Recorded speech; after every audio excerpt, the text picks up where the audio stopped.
Hey, if you accidentally deleted a draft on Instagram, don't worry, let me show you how you can recover it in the correct way. So first you have to open up your Instagram app and go to your profile. Now tap on the hamburger menu in the top right corner, then go to Account Center. From here, just open up your information and permission, then go for Export your information. Now select Create Export and then choose your Instagram account. And then select where you just want to export your files. I just go for export to device. Next, under notify, choose your email address where you just want to get notified once the files are ready. Now go for custom information, and from here first find media and select it. Then uncheck all other options so that only media is selected. Before saving, just double check that media is selected properly.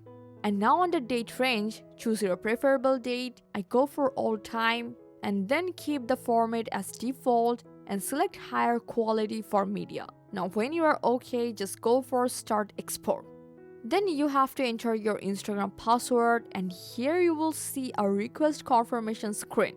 At this point, you just need to wait usually about 15 to 30 minutes. Instagram will notify you by email when your files are ready. So once you get the email, just go back to the export page and refresh it, and now go for download. Confirm all the download prompt. After downloading, just open up your Files app and go to the downloads folder. Here you will see a GIF file. Just uncompress it and open the extracted folder. Then go to media and inside look for a folder called recently deleted and just open it up, and here you may find your deleted drafts. Check the files one by one until you find the one you are looking for. And that's it. I hope this guide helped you a lot. Thanks for watching.